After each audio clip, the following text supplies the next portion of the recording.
चल लेगा comment will appear. तो ये देखिए एक काहीतरी मैसेज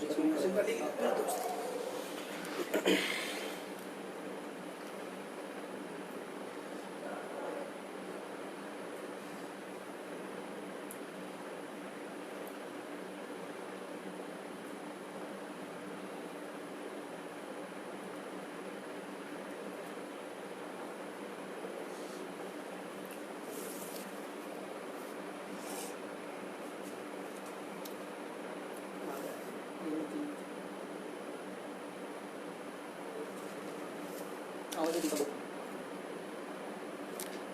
चालू रही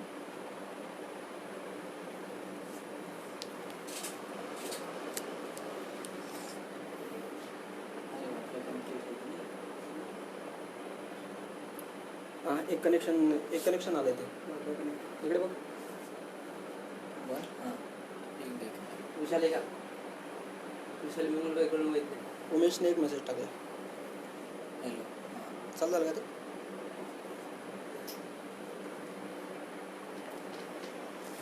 नहीं दे सबको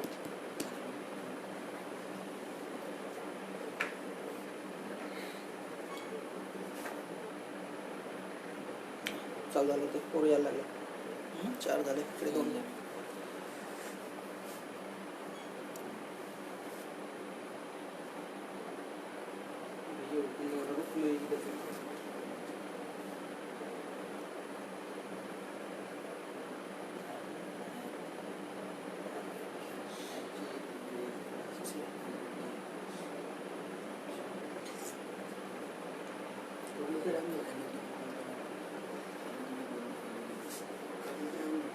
हेलो गुड इवनिंग सभी को। आवाज़ आ रही है मेरी? आवाज़ आ रही है तो आप लोग एक कमेंट कर दीजिए, कुछ मुझे पता चलेगा कि कनेक्शन आ गया। ओके ओके ठीक है।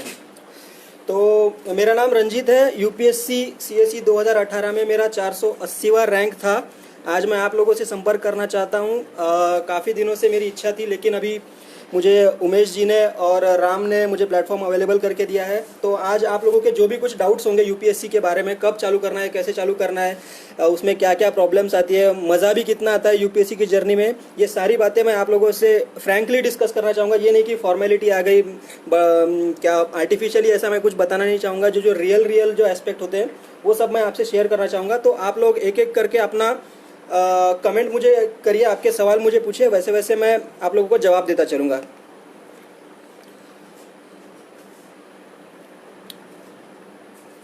ओके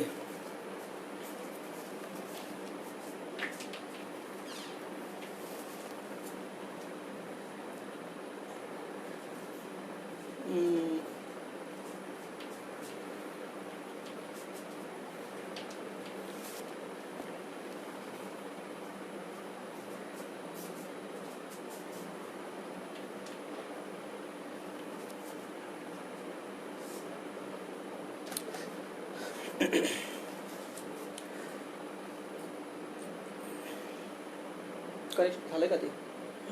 कनेक्ट झालंय का बघ?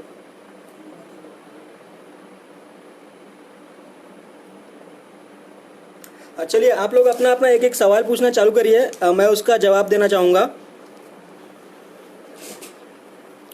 यूपीएससी के एग्ज़ाम अच्छा I want to do IES, ऐसा एक क्वेश्चन आया है। आईएएस शायद वो कहना चाहते थे, उन्होंने आईईएस लिखा है।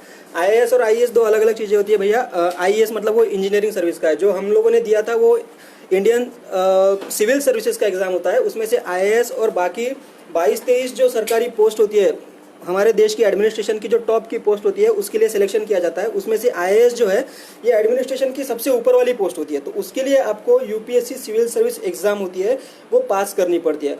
वो पास करने के लिए पढ़ाई क्या क्या करनी पड़ती है, उसका सिलेबस क्या क्या होता है, उसके एग्ज़ाम के स्टेजेस कितने कितने होते हैं, ये सब के बारे में मैं आपको जानकारी दूंगा। Okay, the path for it. हमारे किसी एक भाई ने पूछा है कि can you tell me the path for it. देखो सिविल सर्विस एग्ज़ाम के 3 स्टेजेस होते हैं। एक होता है प्रिलिमिनरी एग्ज़ाम, एक होता है मेंस एग्ज़ाम और एक होता है इंटरव्यू का। प्रिलिमिनरी एग्ज़ाम होता है ऑब्जेक्टिव टाइप का, जिसको क्या हम बोलते हैं, कौन बनेगा करोड़पति टाइप। 4 में से एक ऑप्शन सिलेक्ट करो, तो अगर वो सही हो गया तो फिर आपके मार्क्स ऐड होते हैं। और आपके जैसे जितने भी कंटेस्टेंट होते हैं उसमें 9 लाख लोग जो एग्ज़ाम के लिए अपियर करते हैं, उसमें से आपका मेरिट लिस्ट लगता है। मेरिट लिस्ट लगने के बाद जो सबसे ज़्यादा मार्क्स वाले लड़के होते हैं उन सबका मेंस के लिए सिलेक्शन होता है।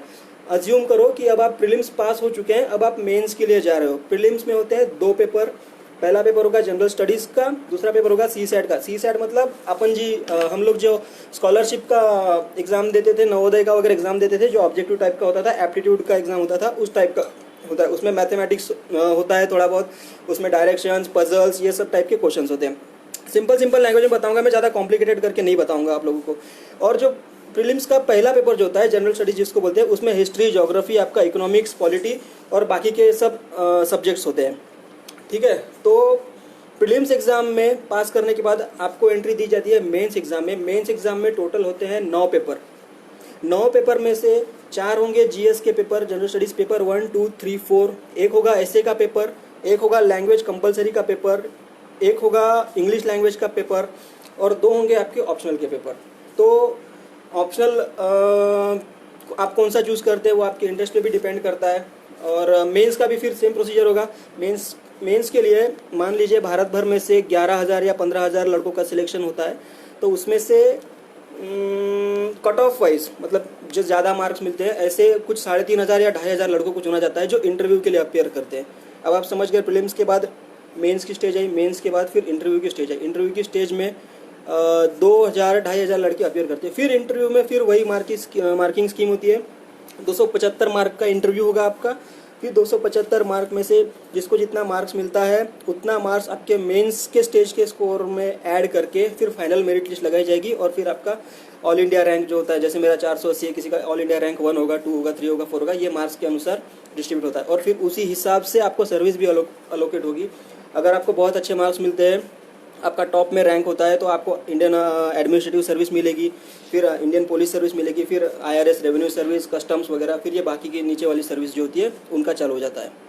Okay, how to start mains answer writing. Okay, किसी ने यहाँ पे पूछा है मेंस आंसर राइटिंग की शुरुआत कैसे करनी पड़ेगी। मेंस आंसर राइटिंग के लिए देखिए बहुत ज़रूरी है कि आपके नोट्स प्रिपेयर होने चाहिए। मेंस के लिए आप लोगों ने क्या करना है, डेली आंसर राइटिंग का कोई कोर्स होगा, कोई वेबसाइट्स होती है, कोचिंग की वेबसाइट्स होती है, उस पर वो डेली कुछ क्वेश्चंस पोस्ट करते हैं सब्जेक्ट वाइज, जैसे हिस्ट्री होगा, ज्योग्राफी का होगा, ऐसे अलग अलग सब्जेक्ट के अलग अलग क्वेश्चंस पोस्ट होंगे। तो वो क्वेश्चंस और उसका जो जिस टॉपिक में से वो आया है सिलेबस में के, उस टॉपिक को आपने गूगल पे सर्च करना है। जब आप गूगल पे सर्च करेंगे तो बहुत सारी वेबसाइट्स आएंगी, IAS Baba, IAS for sure, IAS parliament, insights, vision, ये सब वेबसाइट्स में आपको वो टॉपिक डील किया हुआ दिखेगा। फिर आपने क्या करना है कि ये 4-5 जो आर्टिकल्स आपको गूगल में आपको आएंगे, पॉपअप करेंगे सर्च करने के बाद, उन 4-5 आर्टिकल्स की कंपेरेटिव स्टडी करनी है कि किसमें सबसे ज़्यादा कंटेंट दिया गया है बैकग्राउंड के साथ। मान लीजिए इंडियन इकोनॉमी पे आप इंडस्ट्रियलाइजेशन का टॉपिक अगर सर्च कर रहे हैं तो 4-5 वेबसाइट के 4-5 आर्टिकल्स आपने देखने हैं। इंडस्ट्रियलाइजेशन का बैकग्राउंड, इंडिपेंडेंस के बाद का या इंडिपेंडेंस के पहले से ब्रिटिश पॉलिसीज़, ये सबसे जो बैकग्राउंड दिया रहेगा इंडस्ट्रियलाइजेशन का, हमारी 1991 की लिबरलाइजेशन पॉलिसी, उसके बाद से 2018 तक की नेशनल मैन्युफैक्चरिंग पॉलिसीज़ वगैरह, ये सब का डिटेल में जो आर्टिकल दिया होगा वो आर्टिकल आपने पढ़ना है, उसको स्टडी करना है। उसके बाद उस आर्टिकल का अपने नोट्स बनाने हैं। आंसर राइटिंग के लिए सबसे ज़रूरी है कि जो चीज़ आप आंसर में लिख रहे हो उसके लिए सब्सटेंशिव फैक्ट होना चाहिए। हाँ, तो फैक्ट वो तभी आएगा जब आप पढ़ रहे हो और पढ़ने के बाद आंसर लिख रहे हो। तो डायरेक्टली आंसर राइटिंग पे मत चले जाना, वरना क्या होगा कि हमको जितना लिमिटेड नॉलेज होता है, जितनी कम बातें पता होती है, उसी के बेसिस पे हम आंसर लिखने लगते हैं। फिर वही चीज़ें रिपीट होने लगती है आंसर्स में, एक ही एक चीज़। जैसे कॉलेज के एग्जाम में हम लिखते हैं ना, ज़्यादा इन्फॉर्मेशन होती नहीं है, मक्का क्या होता है वहाँ पे कि पन्ने भरने पे मार्क्स होते हैं। लेकिन यूपीएससी में वैसा नहीं होता, पन्ने भरने पे मार्क्स नहीं मिलेंगे, ऑब्जेक्टिविटी को मार्क्स मिलेंगे। जितने ज़्यादा पॉइंट्स आप डालोगे उतने ज़्यादा मार्क्स मिलेंगे। तो इसलिए बहुत ज़रूरी है कि आपके आंसर में डाइवर्सिटी होनी चाहिए, और वो डाइवर्सिटी तभी मिलेगी जब आप स्टडी करोगे। स्टडी कहाँ से करना है? ऑनलाइन स्टडी करना है, क्योंकि सब कुछ बुक में अवेलेबल नहीं होगा। क्योंकि करंट अफेयर्स का नॉलेज बहुत ज़्यादा ज़रूरी है। सिर्फ स्टैटिक पोर्शन की पढ़ाई करके आप करंट अफेयर्स की एग्ज़ाम पास, मतलब करंट अफेयर्स के आंसर्स नहीं लिख पाएंगे। तो आपने नोट्स बनाने हैं, ऑफलाइन नोट्स बना सकते हैं, ऑफलाइन नोट्स बनाइए, ऑनलाइन नोट्स बनाइए। एवर नोट होता है, वन नोट होता है, ये एप्लीकेशंस होते हैं जिस पे आप ऑनलाइन नोट्स बना सकते हैं। क्या करना है कि एक वेबसाइट से, मान लो इनसाइट्स की वेबसाइट पे इंडस्ट्रियलाइजेशन का टॉपिक अच्छे से डिस्कस किया गया है, तो वहाँ से कॉपी पेस्ट मार के आप अपने वन नोट पे या एवर नोट पे बना दो, या फिर फिजिकली आप हाथ में लिख सकते, हाथ से लिख सकते हो अपनी कॉपी में। फिजिकली लिखने का एक डिसएडवांटेज है कि फिर स्पेस अरेंज नहीं हो पाता, फिर एक समय के बाद ऐसा होगा कि आपके पास दो तीन आपके पास बुक्स हो जाएंगे, फिर कौन सा टॉपिक कौन से पन्ने पे है आपको पता नहीं चलेगा, फिर क्या होगा कि वही टॉपिक रिपीट होगा कुछ दिनों बाद, तो आपके एफर्ट्स वेस्ट चले जाएंगे। इससे अच्छा है कि आप उसको एवर नोट पे या वन नोट पे डिजिटली अरेंज करो, ताकि आप एक ही टॉपिक को बार बार अपडेट कर सको और आपको ज़्यादा बुक्स कैरी करने की ज़रूरत नहीं पड़ेगी। दूसरी बात यह है कि एग्ज़ाम के पहले अगर आपको डिजिटली नहीं भी पढ़ना है तो आप उसको डायरेक्टली प्रिंट कर सकते हो। तो जितने भी आपने subject wise topic wise notes बनाए हैं उसको आप डिजिटली प्रिंट कर सकते हो। Okay, I am afraid when I right answer. अच्छा, ये आंसर लिखने में डर लगता है, क्यों लगता है, क्यों? इसके लिए कुछ बातें होती है। एक आपका शायद इंग्लिश का डर होगा कि इंग्लिश मुझे अच्छे से आती नहीं है, या इंग्लिश में मैं लिखूंगा तो शायद आगे जो पढ़ने वाला है वो इम्प्रेस नहीं हो पाएगा, वो शायद गुस्सा हो जाएगा। दूसरी बात होगी आपके पास कंटेंट नहीं होगा लिखने के लिए कि मैं क्या लिखूँ आंसर में। एक दो चीज़ें ही मुझे पता है, जबकि आंसर लिखना है 10 मार्क के लिए, फिर 2-3 चीज़ों को घुमा घुमा के मैं कितना लिखूंगा। तो आपने 2 चीज़ों पे काम करने की ज़रूरत है। एक है आपकी बेसिक इंग्लिश। मैं अज्यूम कर रहा हूँ कि आप लोग 10th स्टैंडर्ड की एग्ज़ाम आपने पास की है। 10th स्टैंडर्ड लेवल पे जो इंग्लिश चाहिए होती है, जो इंग्लिश से आपने पास किया है, वही इंग्लिश काफ़ी है, इससे ज़्यादा इंग्लिश की ज़रूरत नहीं है। तो इस भ्रम से निकल जाइए बाहर कि मुझे बहुत हाई-फाई इंग्लिश चाहिए। तो इस भ्रम से आपको बाहर निकलना होगा कि बहुत हाई-फाई इंग्लिश चाहिए। सिंपल इंग्लिश जो 10th लेवल की इंग्लिश थी उसको लेके भी आप आंसर राइटिंग कर सकते हो। दूसरी बात है कंटेंट की। कंटेंट कहाँ से आएगा? तो मैंने जैसे ही बोला कि आप सिलेबस को स्टडी करना है।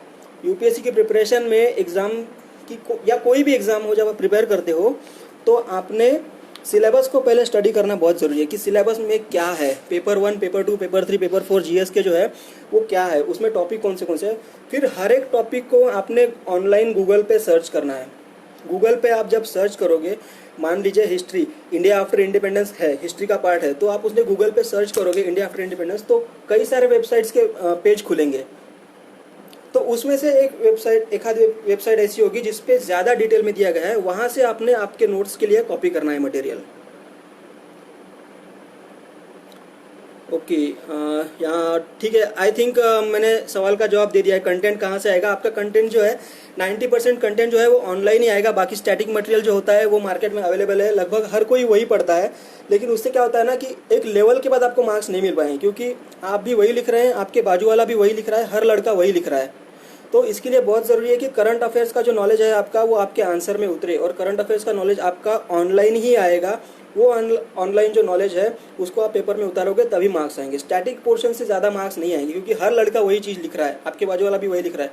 तो आपका एडवांटेज क्या है? आप उससे बेहतर हो, ये आपको एग्जामिनर को दिखाना है कि मेरे जो कॉम्पिटिटर्स हैं उनसे मैं थोड़ा अच्छा हूँ, ये आपको दिखाना है। इसके लिए करंट अफेयर्स का नॉलेज बहुत ज़रूरी है, और वो करंट अफेयर्स का नॉलेज आपको आएगा ऑनलाइन आएगा। तो अभी कोरोना चल रहा है, इकोनॉमी पे इम्पैक्ट हो रहा है, लेबर माइग्रेशन है, कुछ स्टेट्स ने, उत्तर प्रदेश ने लेबर कोड्स को डाइल्यूट कर दिया है। तो ये सब आपको ऑनलाइन सर्च करना है। लेबर लॉज यूपीएससी ऐसा गूगल पे सर्च करो, लेबर लॉज यूपीएससी आप सर्च करोगे तो बहुत सारे आर्टिकल्स आएंगे। उसमें से जो बेस्ट आर्टिकल है, लेबर लॉज का इवोल्यूशन कैसे हुआ 1947 के बाद से, जब हम इंडिपेंडेंट हो गए तो उसके बाद लेबर लॉज का इवोल्यूशन कैसे हुआ। जैसे हमारी एक सोशलिस्टिक पॉलिसी हुआ करती है, समाजवाद जिसको बोलते हैं, सोशलिस्टिक पॉलिसी है। Directive principles of state policy में भी ये लिखा गया था कॉन्स्टिट्यूशन में कि वर्कर्स को फैक्ट्रीज के मैनेजमेंट में राइट्स दिया जाना चाहिए। ठीक है, कॉन्स्टिट्यूशनल अरेंजमेंट ये है, वर्कर्स को फैक्ट्रीज के मैनेजमेंट में इन्वॉल्व करना चाहिए। तो इससे भी हमारा लेबर लॉज इन्फ्लुएंस है। तो आपको पूरा इवोल्यूशन ट्रेस करना होगा कि कैसे कैसे लेबर लॉज हमारे चेंज होते गए और अभी लेबर लॉज की वजह से क्या इम्पैक्ट हो रहा है। तो इस तरह से आपको स्टडी करना है। अगर आप फिजिकली कोई बुक लाते हैं तो इसमें अभी आपको इतना सारा डेटा नहीं मिलेगा, क्योंकि बहुत बल्कि बुक्स हो जाएंगे, क्यों कोई भी उतना ट्रेस नहीं कर पाएगा जो पूरा इवोल्यूशन है उसको। तो आपके लिए बेहतर ये होगा कि आप ऑनलाइन देखें, कोई भी चीज़ को डिटेल में स्टडी करें। और डिटेल में जब आप स्टडी करते क्या होता है कि बैकग्राउंड जब आपको पता होगा तो आपको करंट डेवलपमेंट जो हुआ है या करंट में उसका रिलेवेंस क्या है वो ठीक से याद रहेगा। वरना क्या होगा कि सिर्फ फैक्ट रट्टा मारने से याद नहीं रहते। आप रट्टा मारना बहुत ज़रूरी है यूपीएससी के एग्जाम में, क्योंकि डेटा जो होता है, फैक्ट होता है, वो सब आपको याद रहना चाहिए, लेकिन वो याद नहीं रहेगा एक समय के बाद। उसके लिए बहुत ज़रूरी है कि आपको वो पूरी कहानी पता हो। जब कहानी पता होगी तो उसमें के छोटे छोटे इवेंट्स भी आपको पता होंगे। ओके, यहाँ पे किसी ने कमेंट किया है, mostly talk on what is UPSC and how to start preparation at early age. देखिए, प्रिपरेशन एट अर्ली एज के लिए ऐसी डेफिनेट एज कोई नहीं है। यूपीएससी की प्रिपरेशन आप जब चालू करते हो तो ऐसा बोला जाता है कि 6 स्टैंडर्ड से लेके 12th स्टैंडर्ड की एनसीईआरटी पूरी पढ़ डालो। तो अब हम यहाँ पे अज्यूम कर सकते हैं कि जो लड़का भी 6 स्टैंडर्ड में है वो अभी से यूपीएससी की एग्ज़ाम के लिए प्रिपरेशन चालू कर सकता है। ठीक है, अगर नहीं भी किया है तो कोई डरने की बात नहीं है। अगर 6th में हो या 12th में हो या ग्रेजुएशन में हो, जैसे कि मैं जब ग्रेजुएशन के सेकंड ईयर में था तब मैंने यूपीएससी के एग्ज़ाम के लिए पढ़ना चालू किया था। लेकिन आप जल्दी अगर स्टार्ट करते हो तो आपके लिए एडवांटेज है, क्योंकि सिलेबस इतना ज़्यादा है कि 2 साल में पूरा पढ़ के रिवाइज करके उसकी आंसर राइटिंग की प्रैक्टिस ये सब करके नहीं होगा आपको। तो जितना जल्दी आप शुरू करते हैं एग्ज़ाम की पढ़ाई के लिए उतना अच्छा है। तो बेटर है कि आप 6 स्टैंडर्ड में हो, 7th में हो, 10th में हो, आप पढ़ना चालू कर दो यूपीएससी के एग्ज़ाम के बारे में। और फिर जो 12th लेवल में है या जो मतलब उससे पहले के हैं जो 10th या 12th में है, उन लोग को डिसाइड करना होगा कि वो टेक्निकल फील्ड में जाना चाहते हैं या प्लेन यूपीएससी करना चाहते हैं या फिर वो बीए बीबीए वगैरह करना चाहते हैं। देखो, एक ज़रूरी ये भी है कि एक एम्प्लॉयमेंट वगैरह होना चाहिए। एक एम्प्लॉयमेंट होता है तो हमको एक सोशल क्या बोलते हैं उसको, सिक्योरिटी टाइप का जो हमें फील आता है ना, वो बहुत ज़रूरी होता है।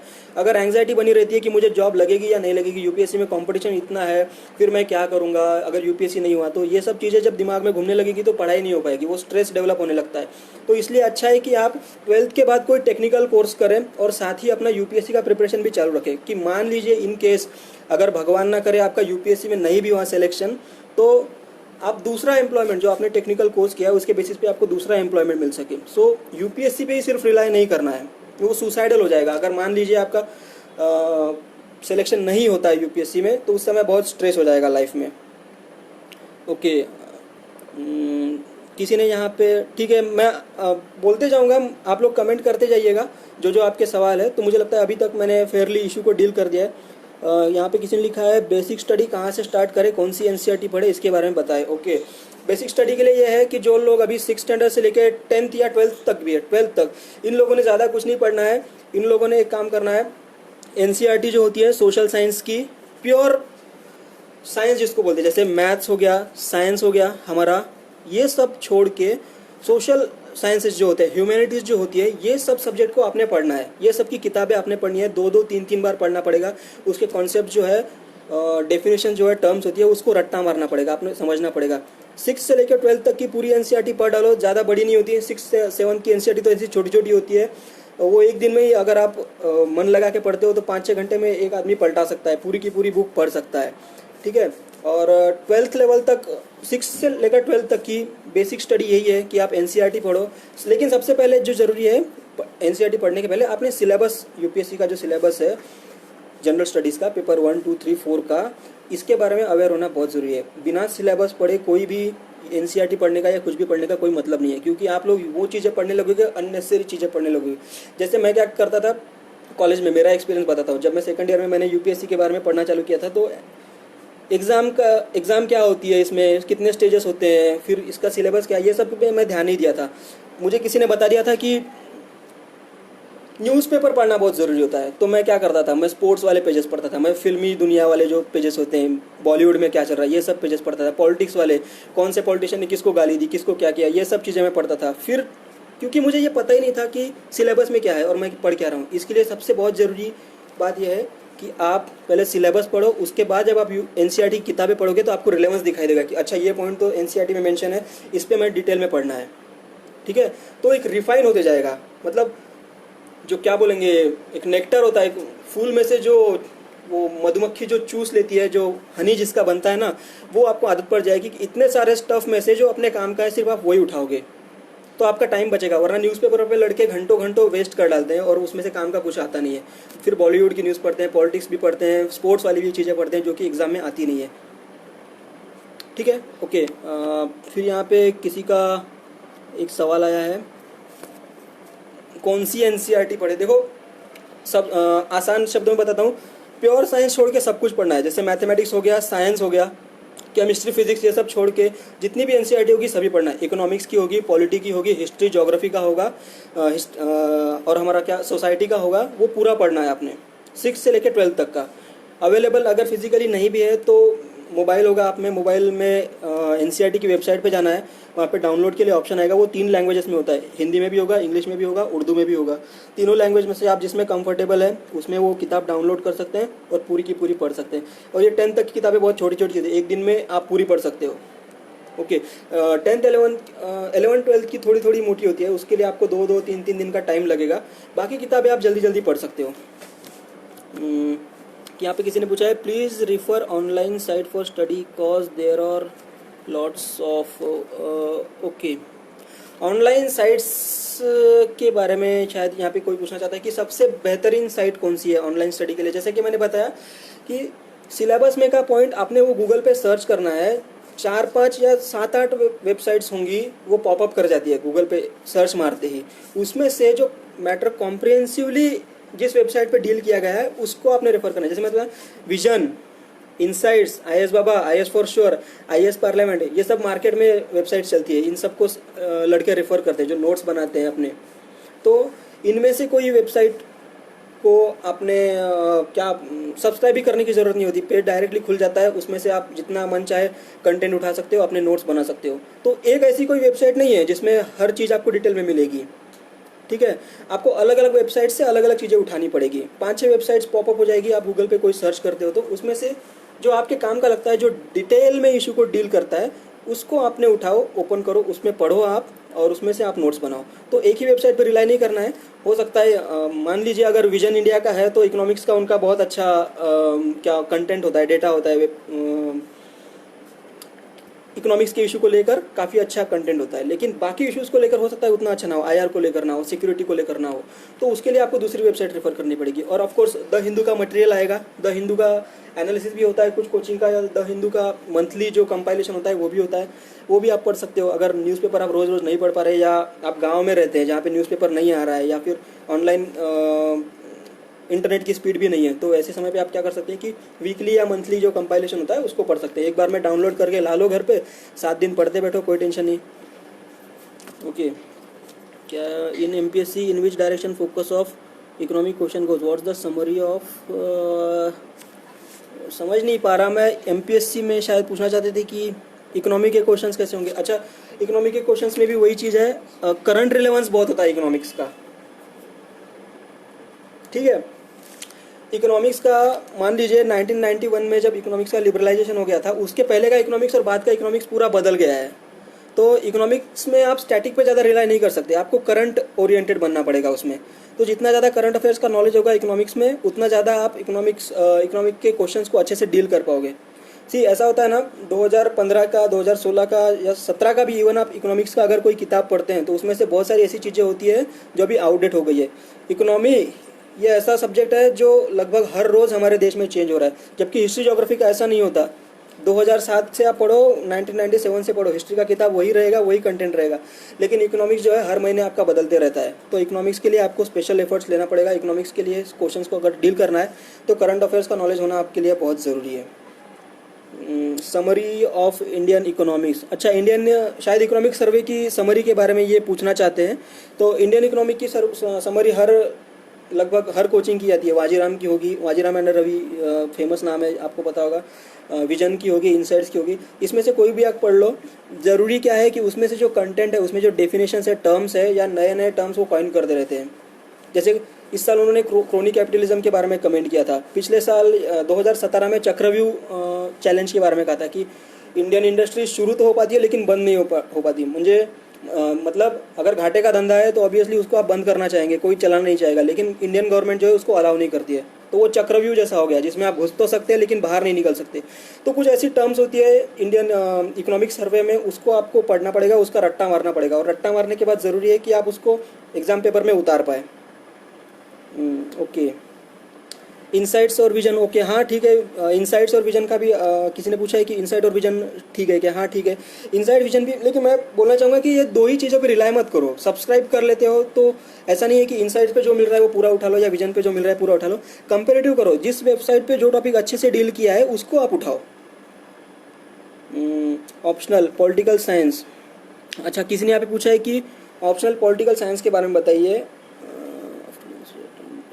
ओके देखो, मेरा ऑप्शनल जब था तो मेरा पब्लिक एडमिनिस्ट्रेशन था। पॉलिटिकल साइंस अलग ऑप्शनल है। पॉलिटिकल साइंस के बारे में, सिलेबस के बारे में मैं ज़्यादा नहीं बता पाऊंगा, लेकिन ऑप्शनल चूज़ करने का वो तरीका होता है। ऑप्शनल 2-3 वजह से चूज़ किया जाता है। उसमें पहली चीज़ है आपका इंटरेस्ट होना चाहिए उसमें। ये नहीं कि आप टेक्निकल पढ़ा है, आपने मैकेनिकल इंजीनियरिंग पढ़ा है तो आप यूपीएससी के ऑप्शन में मैकेनिकल इंजीनियरिंग ही लो, ऐसा ज़रूरी नहीं होता। आप कोई भी ऑप्शन चूज़ कर सकते हो। हिस्ट्री, ज्योग्राफी जो आपको मन को पसंद आए वो यूज़ कर सकते हो, चूज़ कर सकते हो। दूसरी बात है कि मार्केट में रिसोर्सेज अवेलेबल है क्या। अगर आप टेक्निकल बहुत सब्जेक्ट लेते हो, फिजिक्स या केमिस्ट्री, तो उसकी कोचिंग अवेलेबल नहीं होगी, उसकी टेस्ट सीरीज अवेलेबल नहीं होगी, और उसका रिसोर्स जो होता है, क्या बोलते हैं, नोट्स जिसको बोलते हैं ना, वो भी अवेलेबल नहीं होगा मार्केट में। तो बेटर ये है कि जो मोस्ट सॉर्ट आफ्टर ऑप्शन होते हैं, जैसे पब्लिक एडमिनिस्ट्रेशन हो गया, पॉलिटिकल साइंस होता है, हिस्ट्री, ज्योग्राफी, ये सब कन्वेंशनल ऑप्शनल है। इसके बारे में गाइडेंस भी आपको बहुत सारा मिल जाएगा, इसकी टेस्ट सीरीज भी होगी, इसके बारे में बहुत सारी किताबें भी होती है, और ये इजीली अवेलेबल होता है। तो आप ये ऑप्शन भी चूज़ कर सकते हो। लेकिन ऑफ कोर्स आखिरी चीज़ जो है वो आपका इंटरेस्ट रहेगा। अगर आपको फिर ऑप्शनल जो लिया है उसमें इंटरेस्ट होना बहुत ज़रूरी है, क्योंकि ऑप्शनल ना 250 + 250 2 पेपर होंगे ऑप्शनल के मेंस में, तो 500 मार्क का होता है। वो एक ऑप्शनल इतना ज़्यादा होगा जितना आपने पूरे कॉलेज में 2 साल में भी नहीं पढ़ा होगा, इतना ज़्यादा सिलेबस होता है उसका।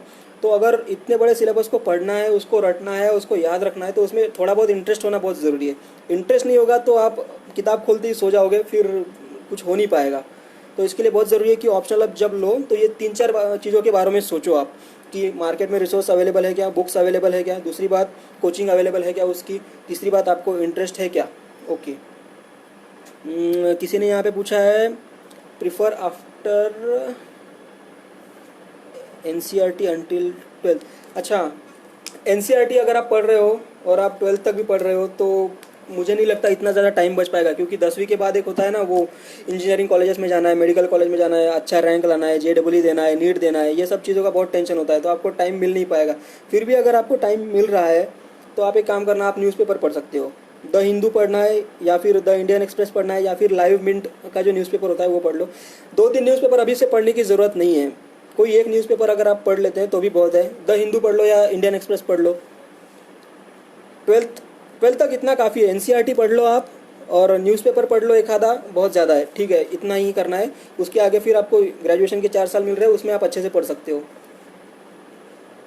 व्हेन टू स्टार्ट प्रिपरेशन, मैं जैसे मैं बता चुका हूँ, आप जितने जल्दी चालू करेंगे उतना अच्छा है, लेकिन it is never too late. अगर आपका ग्रेजुएशन अभी हो भी गया है, अगर आपने यूपीएससी के बारे में कुछ पढ़ा नहीं है, फिर भी आप चालू कर सकते हो, जब चाहे आप चालू कर सकते हो। आज ही से चालू कर दो, कोई दिक्कत नहीं है। करंट अफेयर्स के लिए कौन सी बुक पढ़े? देखो, करंट अफेयर्स के लिए विजन का मंथली मैगजीन भी आती है और विजन का 365 भी आता है। मंथली मैगजीन में क्या होता है कि एक महीने में जो करंट अफेयर्स, जो घटनाएं होती है, जो पॉलिसी रिलेटेड कुछ इनिशिएटिव्स गवर्नमेंट लेती है, वो सारा कंपाइल करके मिलेगा आपको मंथली मैगजीन में। 365 में होता है कि पूरा साल भर का एक ही बुक में मिलेगा। तो दोनों में से कोई आप प्रीफर कर सकते हो। और फिर ऐसा नहीं है कि विजन ही करना है, इनसाइट्स का भी करंट अफेयर्स अच्छा होता है, वाजीराम का भी करंट अफेयर्स अच्छा होता है, लेकिन ज़्यादातर बच्चे विजन का पढ़ते हैं, क्योंकि विजन में ऐसी बहुत कम चीज़ें होती है करंट अफेयर्स की जो छूट जाती है। तो लगभग पूरे महीने का करंट अफेयर्स की हर छोटी छोटी डिटेल, छोटी छोटी क्या न्यूज़ होती है, उसको भी वो लोग डिटेल में डील करके कंपाइल कर देते हैं। तो बेटर होगा कि आप विजन ही पढ़े। ओके, यूपीएससी में कौन से सब्जेक्ट पर ज़्यादा फोकस करना होगा? ऐसा कुछ नहीं है। यूपीएससी में जनरल स्टडीज़ के पेपर है, 4 पेपर है, वो चारों पेपर को सेम वेटेज है, 250-250 मार्क के चारों पेपर है। तो हर सब्जेक्ट को आपने उतना अटेंशन देना ही चाहिए जितना कि वो डिज़र्व करता है, क्योंकि ऐसा नहीं है कि एक पेपर में आपने एक्सेप्शनली अच्छा कर लिया, मान लीजिए 150 में से 250 में से 125-130 का स्कोर बहुत अच्छा माना जाता है, और 90 या 95 का स्कोर ख़राब माना जाता है। तो ये 20-30 मार्क का जो वेरिएशन है, इसी में आपका सिलेक्शन जो है हर पेपर का डिसाइड होता है। तो आपको हर पेपर में इतनी मेहनत तो लेनी ही पड़ेगी कि आप वो 120 की जो रेंज है 250 में से उसको पा सको। 90 या 95 की रेंज में है तो वो ख़राब स्कोर माना जाता है, उससे आपका सिलेक्शन नहीं होगा। तो हर पेपर को उतना अटेंशन देना है कि 250 में से 120 तो मार्क आपको ला ही सके। फिर ऐसे का पेपर होता है, उसमें भी नॉर्मली स्कोर जो होता है वो इन्फ्लेट होके आता है। 250 में से 140-150 मार्क भी बहुत अनकॉमन है, अनकॉमन नहीं है, सॉरी, बहुत लोगों को होता है। तो रिलेटिव है सब कुछ, आपकी नियरेस्ट कॉम्पिटिटर से आपको अच्छा करना है, बस यही याद में रखना है, और बाकी सब सब्जेक्ट पे तो आपको ध्यान देना ही है। ओके, यूपीएससी में कौन से सब्जेक्ट पर ज़्यादा फोकस करना होगा? ओके, करंट अफेयर्स के लिए, अच्छा मैं बता चुका हूँ करंट अफेयर्स के लिए व्हेन टू स्टार्ट प्रिपरेशन भी बता चुका हूँ। और ठीक है, ओके, और किसी का सवाल होगा तो पूछना चालू कर दो, क्योंकि ऊपर वाले जो क्वेरीज है अभी तक मैं लगता है आंसर कर चुका हूँ।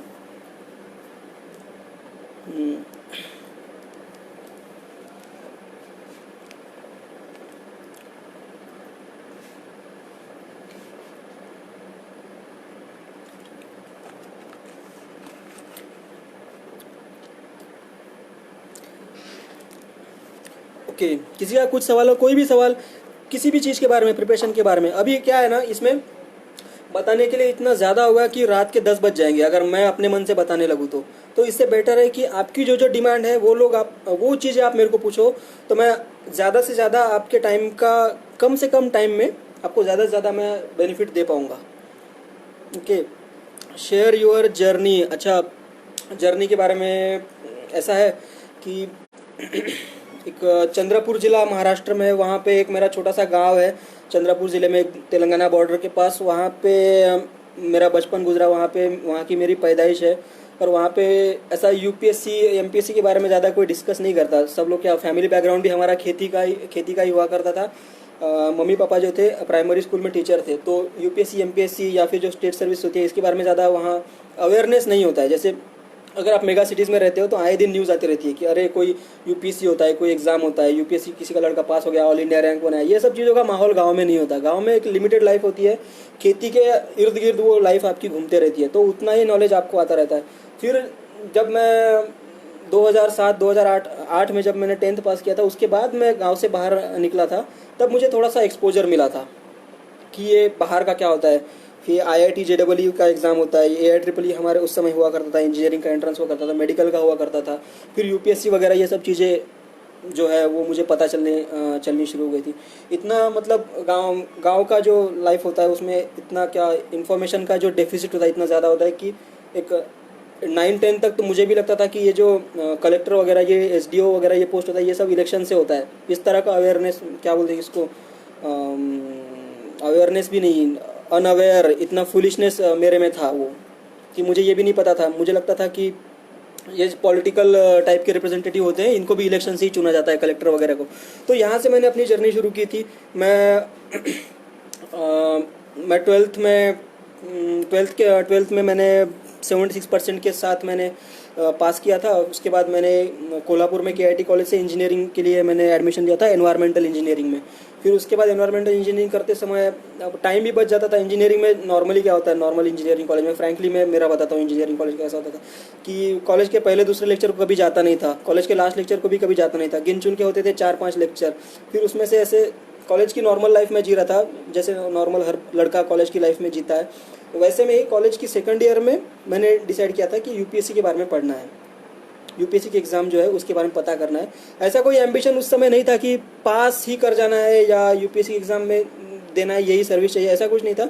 आउट ऑफ क्यूरियोसिटी कि ये क्या होता है, सब लोग पढ़ते हैं तो मैंने भी पढ़ना चाहिए। और मैंने देखा था कि यूपीएससी जो प्रिपरेशन करने वाले लड़के होते हैं वो ज़्यादातर आजू बाजू के दूसरे लड़कों से थोड़ा सा ब्राइट होते हैं, मतलब वो उनका बात करने का तरीका होता है या किसी चीज़ों को समझाने का जो तरीका होता है वो हटके थोड़ा सा अलग होता है। तो मैंने भी सोचा कि थोड़ा सा नॉलेज मुझे भी पता चलेगा। तो ऐसा करके सेकंड ईयर थर्ड ईयर में मैंने यूपीएससी की प्रिपरेशन के बारे में थोड़ा सा इन्फॉर्मेशन निकाला और कुछ दोस्तों को लेके हमारे कॉलेज के 3-4 लोगों ने एक ग्रुप बनाया था और फिर हमने यूपीएससी का प्रिपरेशन चालू किया था। फिर उसके बाद से यूपीएससी का प्रिपरेशन मैंने इंजीनियरिंग सेकंड ईयर से चालू कर दिया था। 1 साल तो पूरा NCERT पढ़ने में ही लगा दिया, वो भी पढ़ने में मज़ा नहीं आता था क्योंकि ज़्यादा कुछ पता नहीं होता था। मैं डायरेक्टली 12th 11th की NCERT पकड़ लेता था। उसके लिए बहुत ज़रूरी था कि मैं 6 से 7 से उठाता, लेकिन क्या होता है ना, बड़ा जो निवाला होता है हम लेने की कोशिश करते हैं और फिर वो हज़म नहीं हो पाता, ऐसा हुआ था। तो रेफरेंस बुक पर डायरेक्टली ना जाते हुए ज़रूरी है कि NCERT वगैरह पढ़े। फिर NCERT से स्टार्ट किया, फिर दिल्ली में आया, फिर कोचिंग वगैरह की थी, फिर कोचिंग के बाद फिर अटेम्प्ट्स वगैरह दिए, फिर फाइनली 2018 में मेरा सिलेक्शन हुआ था। How you manage graduation with UPSC preparation. Graduation का जैसे मैंने बता दिया कि कॉलेज में ज़रूरी होता है 70-75% अटेंडेंस ज़रूरी होता है, लेकिन कौन ऐसे बहुत कम लड़के होते हैं जो रोज़ रेगुलरली कॉलेज को जाते हैं या क्लासेस अटेंड करते हैं। मैं भी ऐसे लॉट में था, कॉलेज लाइफ भी बहुत एंजॉय करता था और यूपीएससी का प्रिपरेशन भी जो था मैंने फर्स्ट ईयर में तो शुरू नहीं किया था, सेकंड ईयर में शुरू किया था। तो ऐसा टाइम था उस समय कि कॉलेज ख़त्म हो जाने के बाद लाइफ में करने के लिए कुछ बचता नहीं था। क्या करना है, कॉलेज ख़त्म हो जाने के बाद हम वहाँ फुटबॉल खेलते थे, चाय टपरी में जाते थे, ऐसी ही शाम हो जाती थी, कभी गाने सुनते थे, बैठे रहते थे, तो वो भी एक बोरिंग टाइप का हो जाता है, रोज़ रोज़ का वही रूटीन। तो इससे ब्रेक लेने के लिए मैंने यूपीएससी का प्रिपरेशन चालू किया था। और हॉस्टल लाइफ जीता था तो कोई रोक टोक नहीं होती थी, आप दिन में पढ़ो या रात में पढ़ो, दिन में सो रात में जागो। तो हॉस्टल में ये एक एडवांटेज था कि कभी कोई सब लड़के सो रहे तब आप पढ़ रहे हो, ऐसा होता था, फुल फ्रीडम हुआ करता था। मोस्टली मैं कॉलेज को भी जाया नहीं करता था। ऐसा मैं आपको सजेस्ट नहीं करूँगा कि कॉलेज को मत जाओ, जैसा कि मैंने पहले बता चुका हूँ कि आपके साथ एक टेक्निकल एजुकेशन होना बहुत ज़रूरी है। अगर मान लीजिए भगवान ना करे अगर आपका यूपीएससी में सिलेक्शन नहीं होता है तो आप अपने पुराने करियर को स्विच बैक कर सकते हो। जैसे मेरा एनवायरमेंटल इंजीनियरिंग का मेरा ग्रेजुएशन है, अगर यूपीएससी में मेरा सिलेक्शन ना हो तो मैं क्या करूँगा, एनवायरमेंटल इंजीनियरिंग के बेसिस पे ही कोई दूसरा जॉब ढूंढ लूँगा। ठीक है, तो ये बहुत ज़रूरी है कि आप ग्रेजुएशन में भी आपको अच्छे मार्क्स आए और अच्छी फील्ड से या अच्छे कॉलेज से आप ग्रेजुएशन करो। तो अगर आप 10th में या 12th में हैं तो मैं ये कहूँगा कि आप अभी यूपीएससी पे ज़्यादा फोकस ना करते हुए आप आईआईटी जेईई या नीट पे ज़्यादा फोकस करो, ताकि आप अच्छे आईआईटी एनआईटी में जा सको, गवर्नमेंट मेडिकल कॉलेजेस में जा सको, जिससे कि आपका एक टेक्निकल जो बैकग्राउंड होता है वो आपका स्ट्रांग बन सके। कि जैसे फिर वही बात आ गई कि जैसे अगर यूपीएससी में नहीं हुआ तो क्या हो जाएगा, तो आप फिर अपना जो पुराना टेक्निकल नॉलेज है उसके बेसिस पे आप कुछ कर सकते हो, लाइफ में एम्प्लॉयमेंट तो कम से कम मिल जाएगा। वरना फिर आपके अटेम्प्ट जब यूपीएससी में बढ़ते जाएंगे और आपका सिलेक्शन नहीं होगा तो बहुत फ्रस्ट्रेशन बिल्डअप होने लगता है। फिर घर वालों का भी प्रेशर होता है, दोस्तों का प्रेशर होता है, सबको समझाते समझाते एक लिमिट ऐसी आ जाती है कि आप थक जाते हो। तो ये ना हो, आप सबको बता सको कि चलो अगर यूपीएससी में नहीं भी हो तो क्या है, मैं इंजीनियर हूँ, मैंने इस फील्ड में इंजीनियरिंग की है, मैं ये जॉब कर लूँगा। तो ये आपके पास बताने के लिए होना चाहिए। तो इसलिए मैं सजेस्ट करूँगा कि अगर आप 10th या 12th में हैं तो आप अपने टेक्निकल एजुकेशन पे, फिजिक्स केमिस्ट्री मैथ्स पे ज़्यादा फोकस करो, बायोलॉजी पे ज़्यादा फोकस करो, ना कि यूपीएससी पे। यूपीएससी पढ़ने के लिए आगे का साल है, एक बार आईआईटी मुंबई, आईआईटी दिल्ली में चले जाओगे आप तो वहाँ पे पढ़ने के लिए आपको बहुत मिलेगा। वहाँ पे जो टॉप के एजुकेशन इंस्टीट्यूट्स होते हैं हमारे देश में, वहाँ पे कॉम्पिटिटिव एग्जाम्स के लिए स्टूडेंट्स के सर्कल्स होते हैं। जैसे मैं जिस कॉलेज में पढ़ता था वहाँ पे ऐसा सर्कल नहीं हुआ करता था, हमको स्टूडेंट्स को बनाना पड़ा था ऐसा एक सर्कल। तो अगर आप आईआईटी दिल्ली जाते हो, आईआईटी मुंबई जाते हो, एनआईटी में जाते हो, एम्स में जाते हो ग्रेजुएशन के लिए, तो वहाँ पे कॉम्पिटिटिव एग्जाम्स का सर्कल होता है, उसका आपको बहुत बेनिफिट होगा। ठीक है, तो बेहतर है कि आप 10th से 12th में है तो आप अपने टेक्निकल सब्जेक्ट जो है उस पर ध्यान दो। और एक बार आपका अच्छे कॉलेज में एडमिशन हो गया तो फिर कॉलेज जाओ या ना जाओ कोई देखने वाला नहीं है, आप अपना यूपीएससी का पढ़ते बैठो। और वैसे भी फिर पास तो हो ही जाते हैं यूपी एग्ज़ाम में। क्या कॉलेज में कैसा होता है कि आखिरी के 2-3 दिन पढ़ाई कर लो, जोक्स में भी वही होता है जो हम बताते हैं और एक्चुअली भी वही होता है, आखिरी के 2-3 दिन पढ़ाई कर लो और एग्ज़ाम पास हो जाओ, ऐसा ही होता है। फिर बाकी के दिन क्या करना है, पूरी सेमेस्टर भर आप यूपीएससी का पढ़ो। ओके, किसी ने यहाँ पे पूछा है प्रिपरेशन करते वक्त कौन सी गलतियाँ ना करें। अच्छा, प्रिपरेशन करते वक्त कौन सी गलतियाँ ना करें, इसमें सबसे बड़ी गलती ये है आप क्या पढ़ रहे हैं, इससे ज़्यादा ज़रूरी ये है कि आप क्या ना पढ़ें। देखिए, मार्केट में अगर आप जाते हो, यूपीएससी के किताबों का जो मार्केट होता है, पुणे में है, दिल्ली में है, या बड़े नागपुर में भी होगा, बड़े बड़े सिटीज़ में होता है किताबों का दुकान की दुकान लगी होती है, क्विंटल क्विंटल में किताबें पड़ी होती है और हमको कोई बता देता है कि ये मार्केट में नया आया है तो आप इसको उठा लो, ये भी पढ़ लो। दुकान वाला भी बोलेगा अच्छा साहब ये भी नया आया है, इसको भी उठा लो। तो अब ऐसा कर क्या हो जाएगा ना, आप किलो किलो में आप किताबें खरीद के लाते हो और आप उसको पढ़ नहीं पाते हो। तो पहली चीज़ है कि इर्रिलेवेंट चीज़ों को मार्केट से ख़रीदना नहीं है, जो सिलेबस में नहीं है, जो जिस पे कभी क्वेश्चन पूछा नहीं गया, या फिर जो घटिया क्वालिटी का मटेरियल होता है उसको आपने ख़रीदना नहीं है। ठीक है, तो प्रिपरेशन के लिए एक सबसे ज़रूरी बात जो अभी जो मैंने बात बताई उसका बेसिस ये है कि हमारी कैपेसिटी जो होती है ना रट्टा मारने की और उसको एग्ज़ाम में रिप्रोड्यूस करने की, वो लिमिटेड टाइप की होती है। अनलिमिटेड चीज़ों का आप रट्टा नहीं मार सकते और एग्ज़ाम में रिप्रोड्यूस नहीं कर सकते। तो इसके लिए बहुत ज़रूरी है कि आपका मटेरियल जो है वो लिमिटेड टाइप का हो।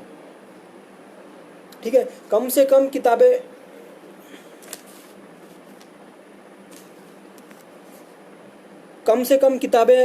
आप यूज़ करें।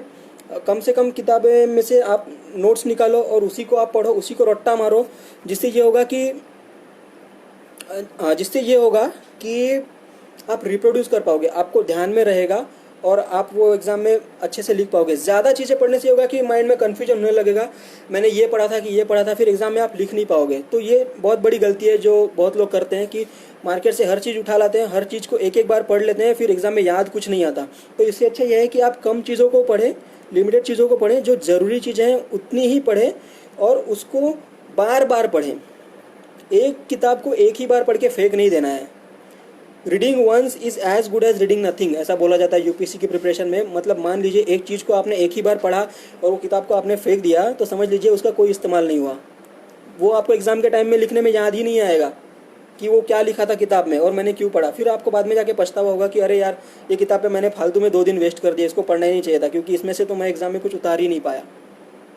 ठीक है, तो अगर आप पढ़ने के लिए किताब कोई उठा रहे हो तो मेक श्योर आपने ये इंश्योर करना है कि आप उस किताब को कम से कम 2 या 3 बार पढ़ सको, जिससे कि उसमें की चीज़ें आपके दिमाग में जा सके और दिमाग में जाने के बाद उसको आप एग्ज़ाम में उतार भी सके।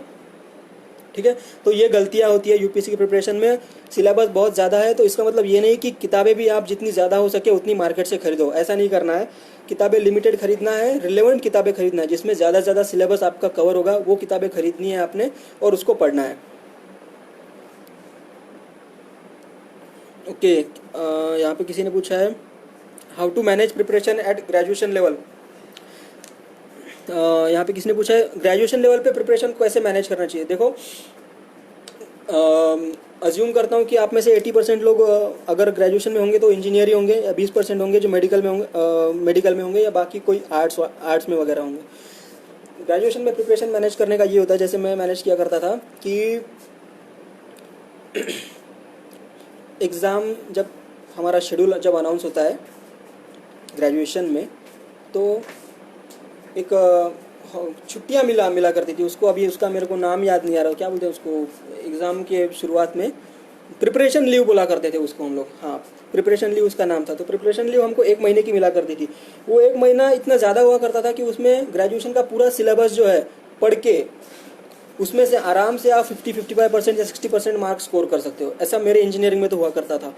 तो बाकी के जो सेमेस्टर के 3-4 महीने बचे उसमें क्या करना होता था, कॉलेज में जाते थे, बस मस्ती करते थे, दोस्तों के साथ दोस्ती वगैरह करते थे और कुछ नहीं करते थे। तो ये 3-4 महीने जो है इसमें से जो बर्बाद होने वाला समय है उसको बचा के आप यूपीएससी का प्रिपरेशन कर सकते हो। मान लीजिए कॉलेज के बाद आप टाइम वेस्ट नहीं कर रहे हो, आप सीधा घर जा रहे हो या सीधा हॉस्टल में जा रहे हो, वो 2-3 घंटे शाम के आपको मिल रहे हैं, आप उसमें पढ़ाई कर रहे हो यूपीएससी का। एक एनसीईआरटी किताब आप 6 या 7 की है, आप उसको पूरा पढ़ डाल रहे हो, तो ये धीरे धीरे नॉलेज बेस आपका बिल्डअप होते जाएगा। तो ग्रेजुएशन में मान लीजिए 1 महीना आप डेडिकेटेडली अगर आपका ग्रेजुएशन का पढ़ते हो, आपके टेक्निकल एजुकेशन का पढ़ते हो, फिर भी बीच के 3 महीने या 2 महीने जो आपको सेमेस्टर के मिलते हैं उसमें आप क्या कर रहे हो, कोई हॉबी परस्यू कर दो। कोई किसी को पढ़ने की आदत, एक्स्ट्रा करिकुलर कुछ होता है वो परस्यू करो, यूपीएससी के बारे में पढ़ो। तो ऐसा एक किसी को इंग्लिश लगता है अगर मेरा अच्छा नहीं है या बहुत बेसिक लेवल का है तो वो इंग्लिश स्पीकिंग कोर्सेज वगैरह ज्वाइन कर सकता है। तो ग्रेजुएशन का ये समय होता है जब रिस्ट्रिक्शंस हमारे ऊपर मिनिमम होते हैं। मोस्टली हम घर के बाहर रहते हैं, कोई हॉस्टल में रहता है या घर में भी अगर आप रहते हैं तो ज़्यादा से ज़्यादा समय आप घर के बाहर ही बिताते हो। तो ये समय है आपने मैक्सिमम अपने खुद के लिए यूटिलाइज़ करना है, क्योंकि एक्सपोजर आपका बढ़ रहा है, आपको रिसोर्सेज अवेलेबल हो रहा है। उस समय आपके आसपास के लोग होते हैं, आपको गाइड करने वाले होते हैं, कॉलेज में टीचर्स होते हैं, हेल्प करने वाले। हो सकता है आपके कॉलेज में कोई यूपीएससी वाला कोई प्रिपरेशन करने वाला ग्रुप हो, वो भी हो सकता है। तो बेटर है कि ये जो ग्रेजुएशन का समय है इसमें आप टाइम वेस्ट ना करते हुए इसको आप यूटिलाइज़ करो।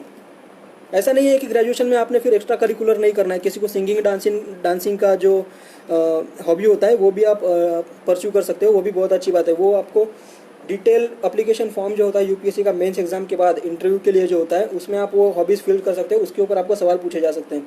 अगर आपने ज़िंदगी में सिर्फ पढ़ाई ही की है तो वो आपका रिज्यूम जो होता है वो अपील नहीं करता इंटरव्यू बोर्ड को।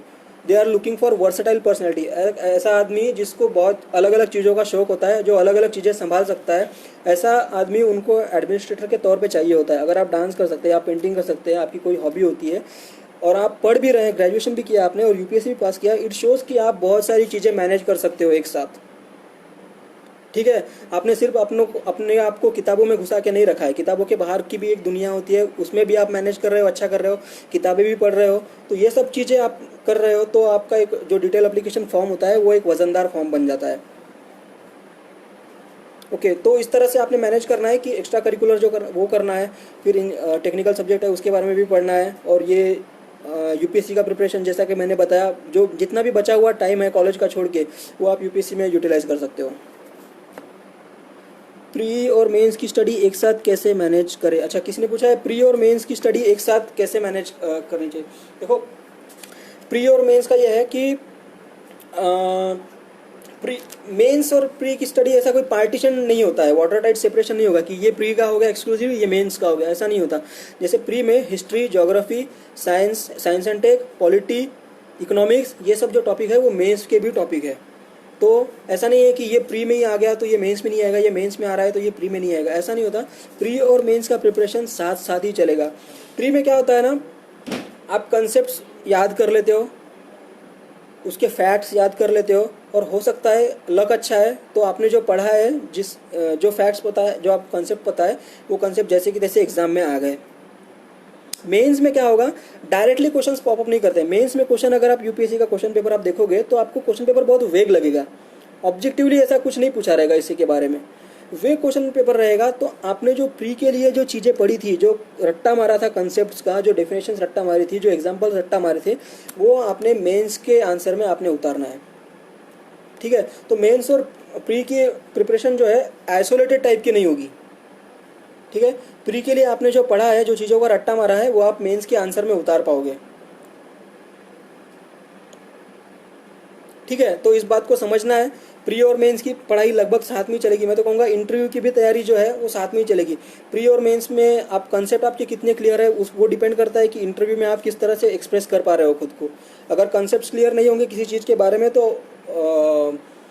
वो पकड़ लेंगे आपको कि आपको पता नहीं है, ऊपर ऊपर का ही नॉलेज है, शैलो नॉलेज है, तो वो उस चीज़ के बारे में ज़्यादा सवाल पूछेंगे आपको, फिर आप जवाब नहीं दे पाओगे। तो इसके लिए अच्छा है कि प्री मेंस और इंटरव्यू का प्रिपरेशन जो है वो साथ में ही लगभग चलते रहता है। तो आप उसको कंपार्टमेंटलाइज करके मत देखो, आप उसको एक ही कॉम्प्रिहेंसिव होल समझो। ठीक है, किसी ने पूछा है can we manage our UPSC study with our graduation. हाँ, सब लोग यही करते हैं। ग्रेजुएशन में अगर आप पढ़ना चालू कर रहे हैं तो बेस्ट है। यूपीएससी की स्टडी जो है ग्रेजुएशन टाइम में ही मोस्ट ऑफ द लोगों को जो है पता चलता है कि अगर मान लीजिए आप ग्रामीण इलाके में रहते हैं, ग्रामीण क्षेत्रों में रहते हैं, तो वहाँ पे लोगों को अवेयरनेस नहीं होता यूपीएससी एमपीएससी के बारे में। तो आप जब घर से बाहर निकलते हैं 10th या 12th के बाद, तभी आपको पता चलता है। मुझे भी 10th 12th के बाद ही पता चला था कि ये यूपीएससी वगैरह ऐसा कुछ होता है, तो इसके लिए एग्ज़ाम होती है और प्रिपेयर करना चाहिए। तो मोस्टली ये प्रिपरेशन हो जाता है, जैसा कि मैंने किया था सेकंड ईयर थर्ड ईयर में। एक साल तो मैंने सिर्फ एनसीईआरटी पढ़ा था, मैं पहले बता चुका हूँ। फिर उसके बाद थोड़ा करंट अफेयर्स वगैरह पता चला, और फिर एक साल तो इसी में चला गया कि क्या क्या नहीं पढ़ना है। ओके, किसी ने पूछा है साइंसेस या आर्ट से यूपीएससी हमारे लिए इजी हो जाएगी। शायद ये 12th लेवल की बात कर रहे हैं। ओके, साइंस स्ट्रीम या आर्ट स्ट्रीम की बात कर रहे हैं। तो जैसे कि मैं बता चुका हूँ, बेटर कि आप कोई टेक्निकल कोर्स करें ग्रेजुएशन में। आर्ट्स में क्या है ना, जॉब का डेफिसिट है। आर्ट्स अगर आप हिस्ट्री कर भी लेते हैं, बीए हिस्ट्री कर लिया, बीए ज्योग्राफी कर लिया, तो आप कहाँ से कर रहे हैं वो डिपेंड करता है। अगर गांव के किसी कॉलेज से कर रहे हैं तो ऑब्वियसली आपको जॉब नहीं मिलने वाली इतनी आसानी से। तो बेटर है कि अगर आप आर्ट्स में कर रहे हैं तो कॉलेज भी उतना रेपुटेशन का होना चाहिए। जैसे Tata institute of social science है या जेएनयू वगैरह कॉलेज है, जो गवर्नमेंट के टॉप कॉलेजेस होते हैं, उसमें से आपने करना बहुत ज़रूरी है अगर आप आर्ट्स का कोर्स कर रहे हैं तो।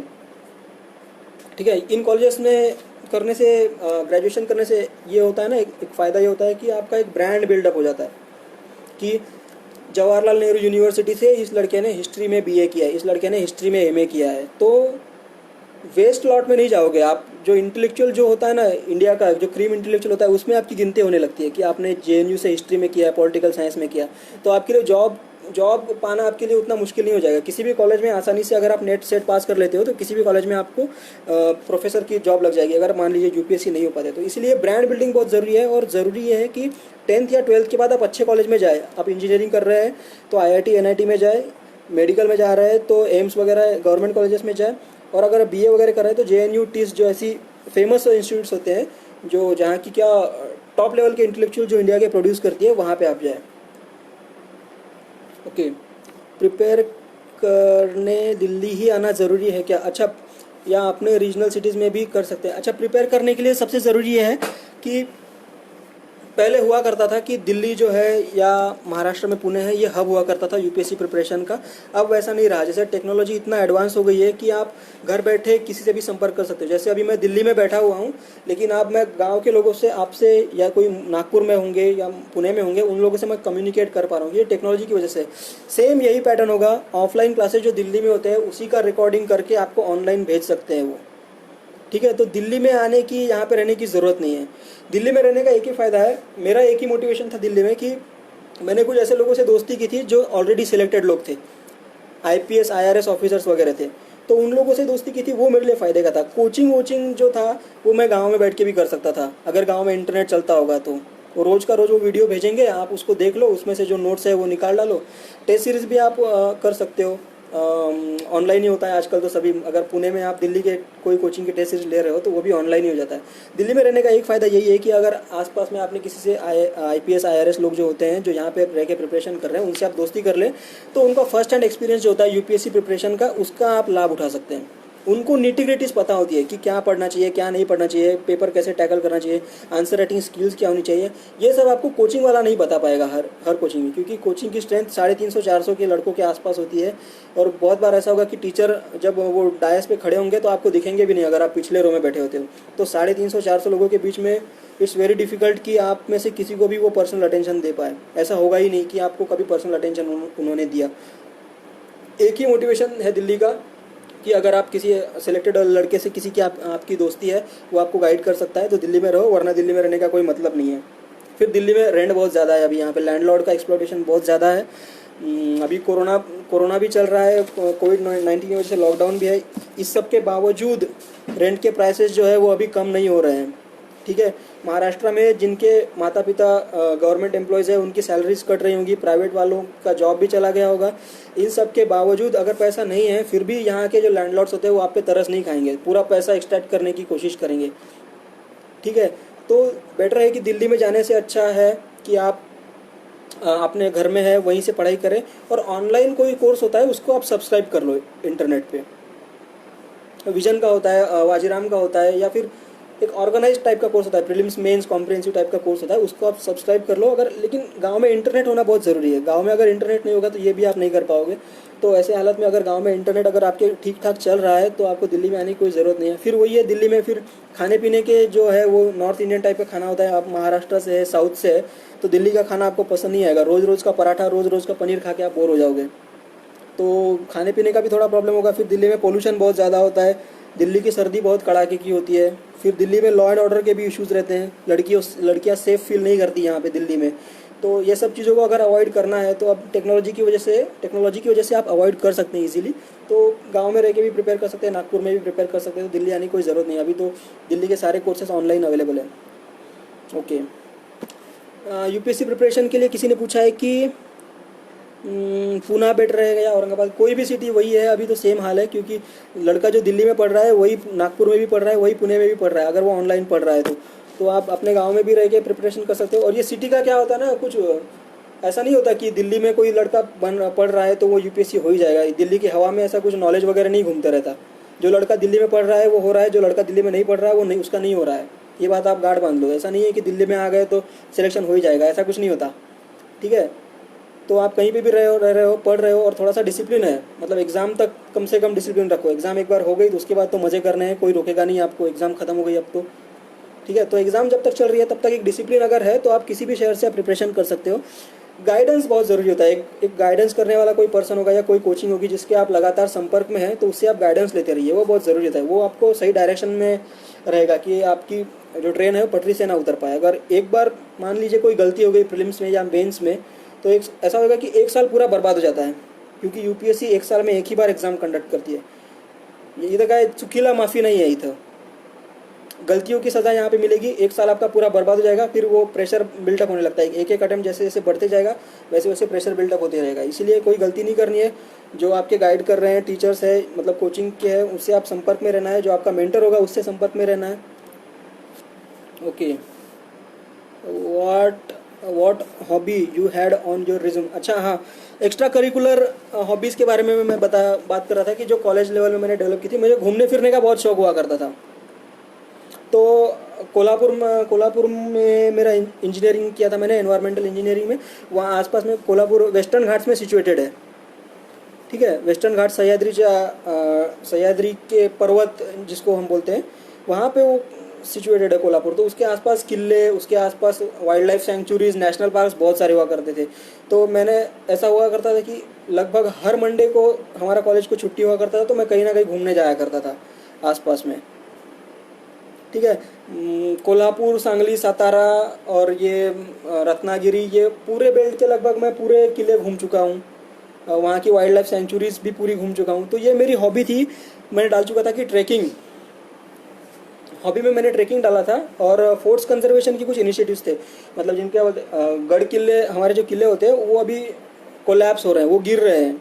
तो उसको बचाने के लिए कुछ एनजीओज वहाँ पे महाराष्ट्र, पुणे में और कोल्हापुर, सातारा में काम कर रहे, तो उनके साथ जुड़ा हुआ था मैं, उनके साथ भी कभी कभी जाया करता था। तो ये मैंने अपने रिज्यूम में डाला था, जिसका मेरे को फ़ायदा हुआ था कि ग्राउंड लेवल का जो होता है, काम होता है ग्राउंड लेवल, सह्याद्री में क्या है, रियलिटीज़ क्या है, पोल्यूशन क्या है, वो गाडगिल कमेटी रिपोर्ट, कस्तूरी रंगन कमेटी रिपोर्ट, ये सब के चीज़ों के बारे में मैं क्वेश्चंस एक्सपेक्ट कर रहा था कि मेरे से पूछा जाएगा इंटरव्यू में।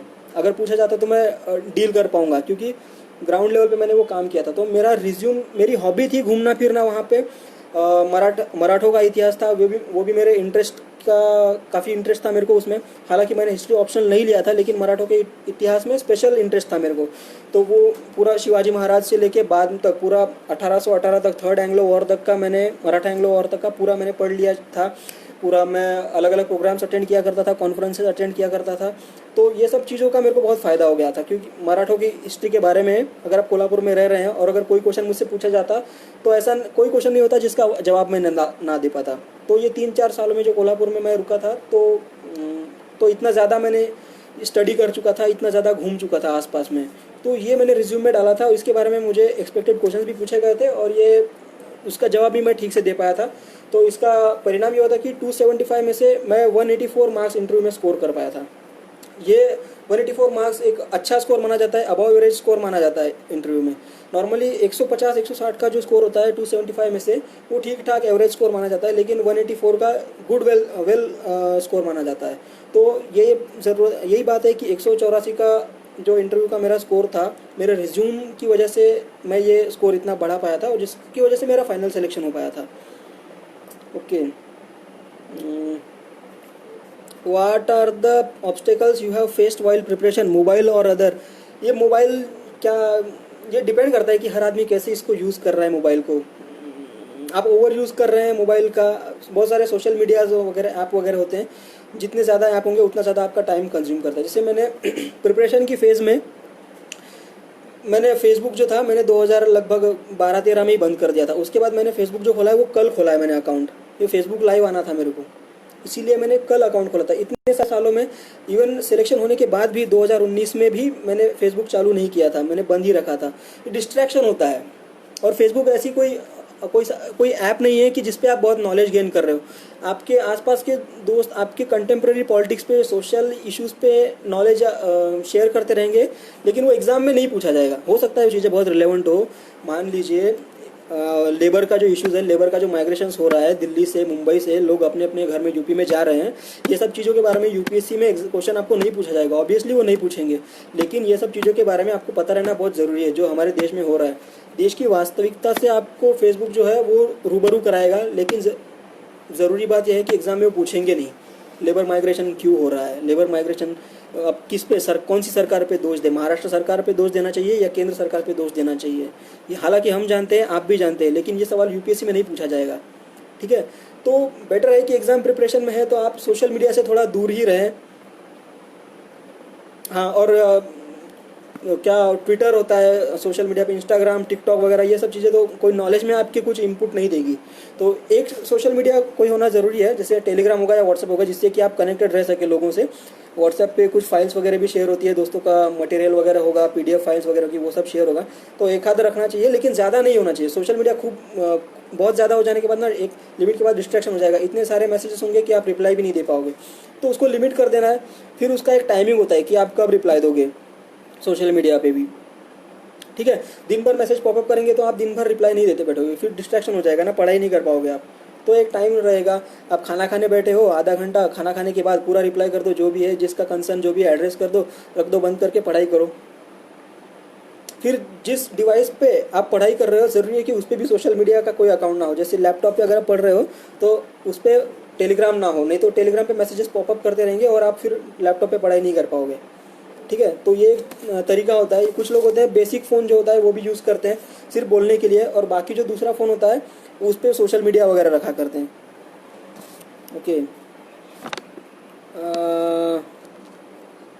हाउ मच टाइम, किसी ने पूछा है यहाँ पे, how much time you are spending in your studies. ऐसा टाइम वाइम कुछ नहीं होता स्पेंड करने का। ऐसा टाइम लगा के, टाइम टेबल लगा के नहीं बैठता है कोई कि मैं आज 2 घंटे पढ़ूंगा, 4 घंटे पढ़ूंगा, 10 घंटे पढ़ूंगा। ये जो खाने पीने का समय होता है, नींद का समय होता है, ये सब समय छोड़ के फिर पढ़ाई ही करनी है, फिर और दूसरा कुछ नहीं करना है आपने।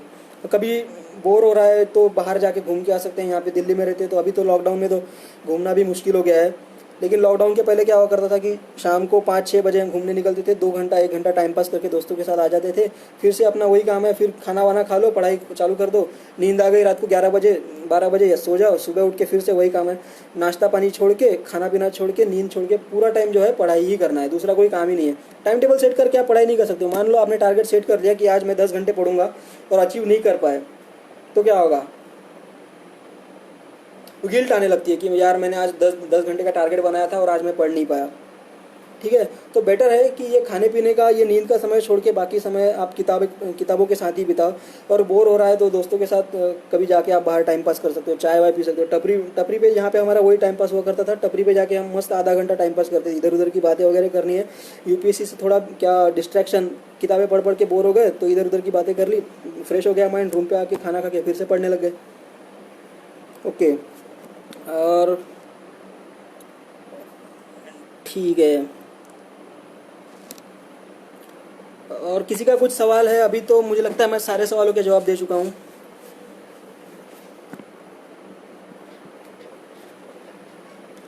बैटरी संपत आली 10%. किती वेळ झाला? और किसी का कुछ सवाल है तो कंटिन्यू कर सकते हैं। सर और भी जो भी सवाल है वो भेज दीजिए, अगले सेशन में करेंगे, उसमें उससे सेशन लेंगे। ठीक है, ओके। और भी अगर आप लोगों के कुछ सवाल होंगे तो मैं उसको ज़रूर जवाब देने की कोशिश करूँगा। आप लोग मेरा व्हाट्सएप नंबर आप लोग मेरा लिख लो 7709422606। ये मेरा व्हाट्सएप नंबर है, इस पर आप मेरे को पर्सनली मैसेज कर सकते हैं, मैं आपके सवालों के जवाब दूंगा। और ज़्यादा अगर सवाल होते हैं तो मैं फिर कुछ दिनों बाद या कल परसों जब भी लगे मेरे को टाइम मिलेगा, मैं आप लोगों को फिर से लाइव आऊँगा, तब आप लोग मेरे से फिर से सवाल पूछ सकते हैं। और बेटर है कि आप सोशल मीडिया पे, व्हाट्सएप पे आप मेरे को मैसेज करो, आपके सवालों के जवाब देने की मैं पूरी कोशिश करूँगा। हाँ, बहुत अच्छा सवाल पूछा यहाँ पे किसी ने, which language have you preferred while interview, it depends on consult of. अच्छा, ये शायद बोलना चाहते थे कि इंटरव्यू कौन से माध्यम में आपने दिया है। हाँ, तो ऐसा होता है, प्रैक्टिकल डिफ़िकल्टीज मैं बताता हूँ इंटरव्यू में लैंग्वेज की वजह से क्या होती है कि अगर आप रीजनल लैंग्वेज ले रहे हैं, मान लीजिए आप तमिल ले रहे हैं, तेलुगु ले रहे हैं या मराठी ले रहे हैं, और आपका इंटरव्यू पैनल में अगर नॉर्थ इंडिया के कोई ऑफिसर बैठे, चेयरमैन मान लीजिए नॉर्थ इंडिया से है, तो ऑब्वियसली उसको तमिल लैंग्वेज नहीं पता होगी, लेकिन 100% श्योर है कि उसको हिंदी पता होगी और उसको इंग्लिश पता होगी।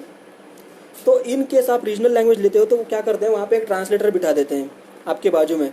तो फिर चेयरमैन आपसे कोई सवाल पूछेंगे हिंदी या इंग्लिश में, आप इंग्लिश में पूछा जाएगा, आप इंग्लिश तो समझ जाओगे, लेकिन आप जब जवाब दे रहे हो तो आप रीजनल लैंग्वेज में दोगे। तो क्या करते हैं कि ट्रांसलेटर बिठाया हुआ है, आप वो ट्रांसलेटर को अपना जवाब दोगे, फिर वो ट्रांसलेटर ट्रांसलेट करके वो चेयरमैन को बताते हैं या बोर्ड मेंबर जो होते हैं इंटरव्यू में उनको बताते हैं। तो ऐसे में क्या होता है ना, आपकी बॉडी लैंग्वेज कम्युनिकेट नहीं कर पाती उनसे सीधा बोर्ड मेंबर से, मैसेज का जो सब्सटेंस होता है ना वो लॉस्ट हो जाता है कम्प्लीटली, क्योंकि मैं ट्रांसलेटर को कुछ और बता रहा हूँ, ट्रांसलेटर चेयरमैन को कुछ और बता रहे हैं।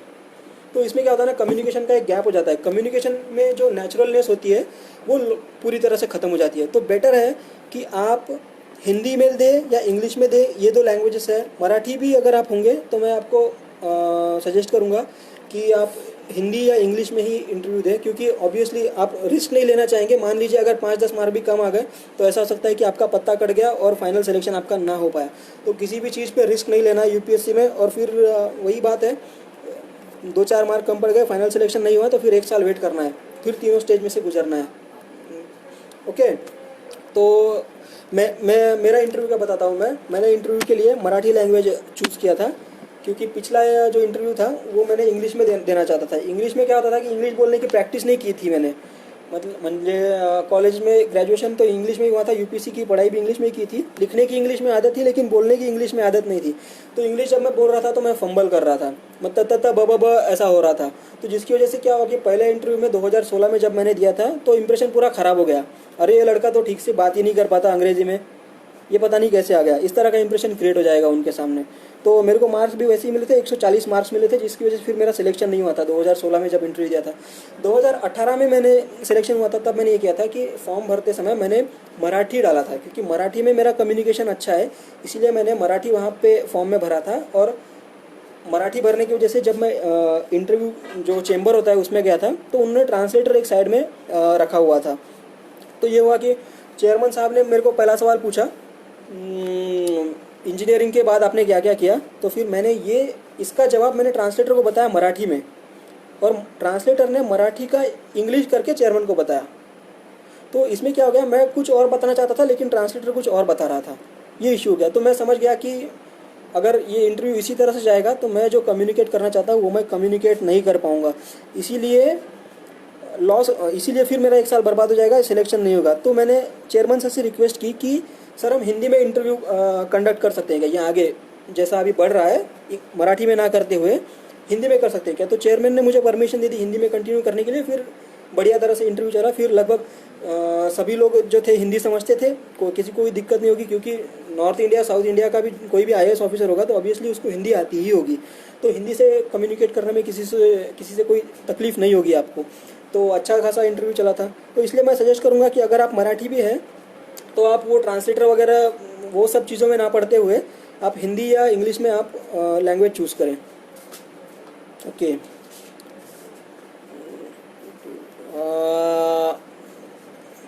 ओके, तो मैं समझता हूँ यहाँ पे बहुत सारी चीज़ों के बारे में हमने डिस्कस कर लिया है, और आगे भी अगर आपके कोई सवाल रहेंगे तो मैं फिर से आपको एड्रेस करने की कोशिश करूँगा। अच्छा, यहाँ पे किसी ने मेरा नंबर गलत कोट किया है, नंबर यहाँ पे ठीक से लेना 7709422606, ये नंबर करेक्ट कर लो यहाँ पे 7709422606 ये नंबर है। ओके, फिर किसी ने यहाँ पे सवाल पूछा है what is the mark pattern of UPSC when it is declaring. अच्छा, शायद ये पूछना चाहते हैं कि यूपीएससी मार्किंग स्कीम कैसा होता है। जैसे देखिए, प्रीलिम्स होगा, प्रीलिम्स जो पहली स्टेज होती है उसमें जनरल स्टडीज़ का पेपर होगा 200 मार्क्स का, ठीक है। फिर जनरल स्टडीज़ 2 जिसको सी सेट भी बोला जाता है वो भी होगा 200 मार्क का, ठीक है। फिर मेंस के जो एग्ज़ाम होती है वो होगी 1800 मार्क की, 1800 मार्क्स। उसके बाद इंटरव्यू होता है वो 275 मार्क्स का। ऐसा टोटल मेंस का स्कोर जिसके बेसिस पे आपका फाइनल रैंक जो होता है, जो मेरिट लिस्ट बनती है, वो होगा 2075 मार्क का, ठीक है। तो ये 2075 मार्क्स है, जिसके लिए क्या होता है, मार्क कार्ड खून खराबा कंपटीशन जिसको बोलते हैं ना, वो ये इसके लिए होता है।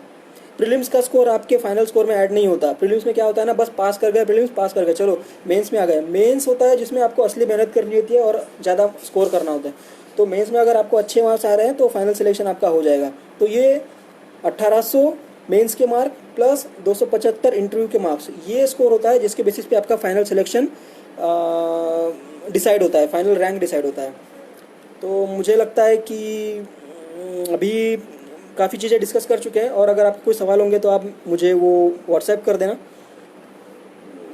ओके, हाँ, अभी ठीक से नंबर यहाँ पे किसी ने टाइप कर दिया। ओके, ठीक है, चलो अलविदा लेते हैं। आप सबको ईद मुबारक, और ठीक है, गुड इवनिंग सबको, और जय हिंद। हाँ, और एक बात, यहाँ पे उमेश कोर्राम प्रेसिडेंट है student rights association of India के, और राम वाड़ी भस्मे जो उद्धार फाउंडेशन के भी प्रेसिडेंट है। मैं इन सब का बहुत तहे दिल से शुक्रिया अदा करना चाहता हूँ। इन्होंने आज मुझे आप लोगों से संपर्क करने का मुझे मौका दिया। मैं बहुत दिन से इस प्रतीक्षा में था कि कभी हमारे जो महाराष्ट्र के बच्चे होते हैं इनसे कभी कम्युनिकेट कर पाऊँ, या जो गांव में रहते हैं उन लोगों से कम्युनिकेट कर पाऊँ, उन लोगों से कम्युनिकेट कर पाया, मुझे इस बात की बहुत खुशी है। और मैं स्पेशली थैंक्स देना चाहूँगा उमेश कोराम जी को और राम बड़ी भस्मी की जी को, जो बहुत आप लोगों के लिए एफर्ट्स ले रहे हैं। और हम आगे भी मिलके आपके लिए, अगर आप ऑन डिमांड ऐसे इनिशिएटिव्स आपके लिए हम लाते रहेंगे।